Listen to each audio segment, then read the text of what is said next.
Hello everyone, this is Aimsell back at it again with another Arcane Odyssey video, and for today's video I'm going to be talking about the best mage, magics and builds that you can use in 1.15 in Arcane Odyssey. Now the last time I made a mage build video was in 1.14 where I actually showcased a build to use. However, that's obviously pretty outdated now since then the NIMBUS update has come out and we have new items, new armor, new enchants and new a lot of stuff. So yeah, this video is basically going to be me showcasing and talking about the best magics in 1.15 actually updated to suit the current state of Arcane Odyssey. But before I continue on with the video, this video is sponsored by the Salty Seas Discord server. They host frequent luck parties, stat resets and giveaways, so if you're looking to make this build that I'm about to showcase to you guys in this video, but you don't have the armor needed, then it's a great way to fish for Sunken Warrior and Iron Armor as well as Sunken Weapons. They also host epicenter parties where they find the epicenter and then take you there, but they don't do these daily because it's pretty hard to find the epicenter, so keep an eye out for the next time they do. The link in their server is in the description down below. And if you enjoyed the video, then a like and sub would be greatly appreciated, as I'm trying to reach 10k subs by June. If you could do that, that would mean the world to me.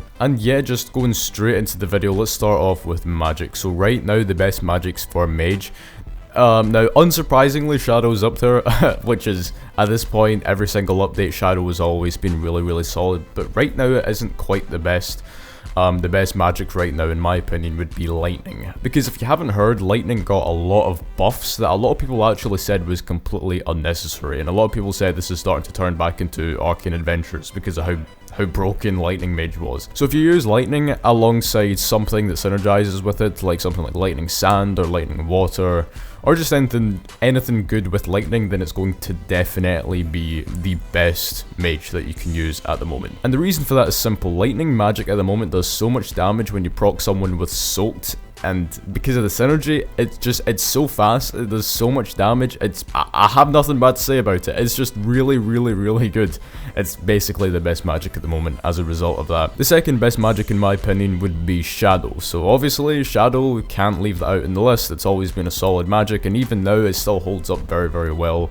And it's also the easiest magic to use because there really isn't any synergy with any other magic that you can use with Shadow, and as a result you can simply just use Shadow as your only magic, and you don't really have to worry about proccing an effect to fully utilize any synergies that it may have because it doesn't have any. Shadow on its own is really solid, and that's why it's going to be in second place. And in third place will be Glass Acid. Now this might be a strange one, but I've done some PvP and done some tests with other people that use Glass Acid, and it just does so much damage, it's completely ridiculous. So yeah, now that the magics are out of the way, I'm just going to show you the build that I use right here. So as we can see, I have my head and leggings missing, but that's because I didn't want to deal with insanity effects, you know, with the flames and stuff like that while I was doing the intro for this video, so I'm just going to quickly equip that. And finally, as you can see here, this is the build that I am using. And if we have a look at the stats first before I talk about the armor, I have 81 power, 960 defense, 323 attack speed, 20 agility, and 2 insanity. Now I know some of you might be wondering, where's the armor piercing? But armor piercing is so good right now. And yes, it is really good at the moment. But after the nerfs, it kind of became optional. It isn't really necessary in builds anymore. And the reason for that is simply because it's only really important and only really useful if your opponent is running really high amounts of defense. And that kind of aspect of it was slightly nerfed in the last update, and oh my god, you can see the flames of the insanity effects. But back to what I was saying, that aspect of it was nerfed the last update. So now the effectiveness of armor piercing has been reduced quite a lot. So in my opinion, it isn't really necessary anymore, and if you just run power, then your damage will be a lot more consistent. So that's why I decided for this build. Now obviously, if you want, you can put armor piercing gems on these if you want. It's completely up to you, but this is just the build that I decided to settle for this video because of how consistent power is compared to armor piercing.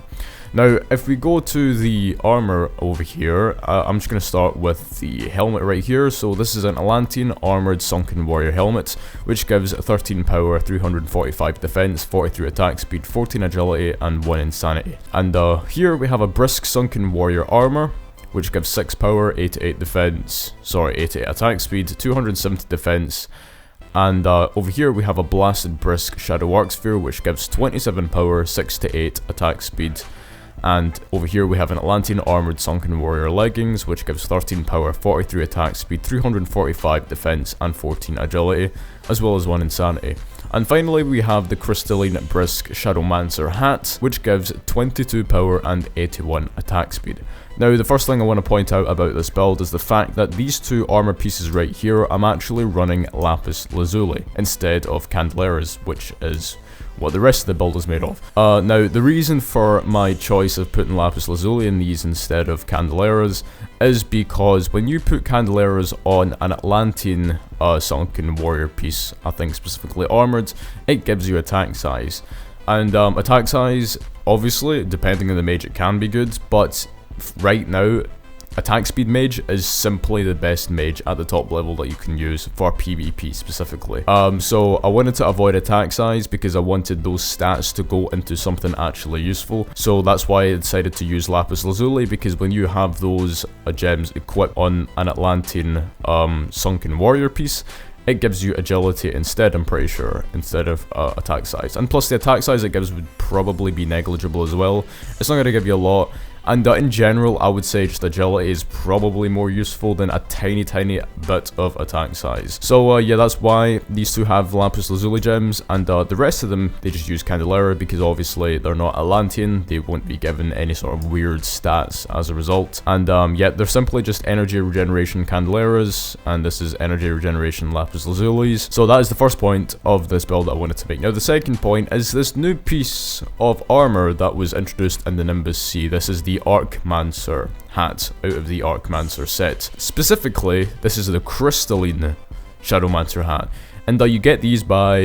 hold on, I don't even remember how you get these. Let me ask someone real quick. But yeah, I just checked. You obtain crystalline modifiers of certain items by digging them up underground, which obviously you can do by doing treasure charts. So to obtain this, you would have to do treasure charts, which is a kind of a pain in the ass. But it's, you know, it's the best item to use, and the reason for that is because it gives attack speed. Crystalline modifiers give attack speed, and obviously in a build where you want to go for as much attack speed as possible, then the crystalline modifier is the perfect modifier to use. Now, a valid alternative to the crystalline Archmancer hat would be Karina's Pauldrons, because that also gives power and attack speed. However, the Shadowmancer hat or the Archmancer set in general gives you different stats depending on which magic you use. So in some cases, depending on what magic you use, this is actually better than the Karina Pauldrons. In fact, I'm pretty sure in most cases that is the case. So just do some research first to see what stats that the Archmancer set gives you. Obviously it depends on your magic, and then make your choice on which one to use after that. But for Shadow, I'm pretty sure this is the better choice over the Karina Pauldrons. So that's why I decided to go for this, because I'm a Shadow Mage on this build right here. Now I do plan on making a Lightning Mage build video at some point, because obviously Lightning Mage is the best mage at the moment, quite clearly, and that would be pretty funny to use. So I'm possibly doing a live progression of a Lightning Mage at some point. If so, yeah, if you want to keep an eye out for that, just join my server, link is in the description down below, and you'll get notifications to anytime I stream or do uploads and stuff like that. So yeah, that is the build in a nutshell. Well, as simple as possible, essentially. Now the next topic to talk about is blast shapes, and just shapes in general, and also the different, you know, magic spells that I use. So if you go over here to magic, shadow magic, as you can see here, I'm using Fist at the moment, but right now I would actually say Arrow, double Arrow, 100% blast size is my favorite, absolute favorite blast shape at the moment. And the reason for that is simply because, from my experience in PvP, Arrow you can hit most consistently, because it's so fast, it's so ridiculously fast, it gives you a 50% speed increase and a minus 35% size. Now something I want to point out is the fact that size does not affect the projectile size. So when you say something like cube, and it says plus 15 size, that does not affect the projectile size. It only affects the explosion radius. So this might look bad, you know, minus 35% size, like, oh my god, oh my goodness, I don't want to use that. It doesn't actually matter too much, because when you're hitting someone in midair, it doesn't really make a difference, because it doesn't affect projectile size. And that's why, from my experience, Arrow is just simply the best blast shape, you know, but obviously it depends on the person. Yeah, so just me personally, I just really love Arrow. Arrow is the GOAT for me. But you can use Drill, you can use Fist, and just any other good splash shape that you want to use. Now something else I want to point out is the fact that usually I use double arrow to amount, because double shapes right now is really good. However, I'm pretty sure that's getting nerfed in the future. But if you don't understand what I mean by using 2 blasts, then just try it out yourself. Double blast, it is really good. Now let's move on to leap. As we can see here, I have leap on E. I actually have 2 different leaps. I have 5 leap that I have on E, and I have 1 leap on R.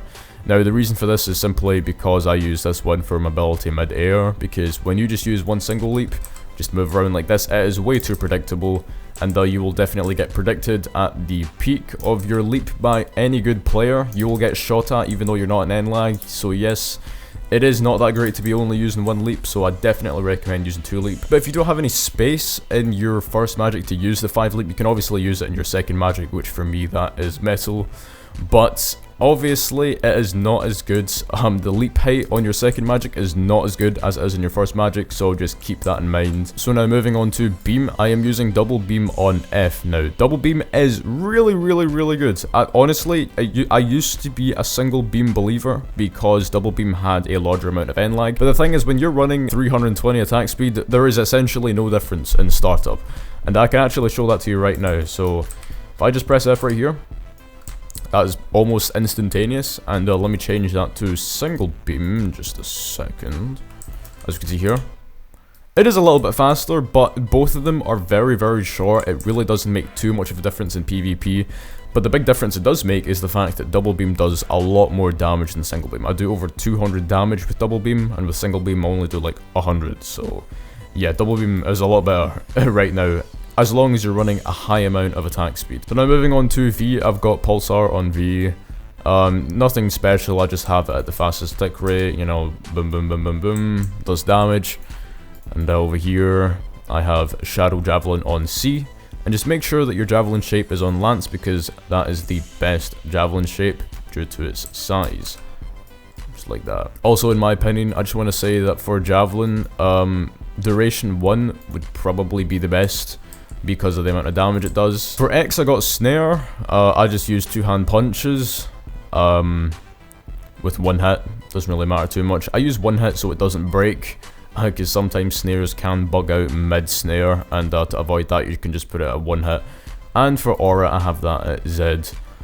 I just simply use Power Aura, because right now Speed Aura is not that great, so Power Aura is the way to go. So yeah, that pretty much is the build. I'm going to be showing you guys some PvP clips now, as a final part of the video of me using Mage. And yeah, if you enjoyed the video, then leave a like and maybe even subscribe for more content like this, and I'll see you guys later.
Oh!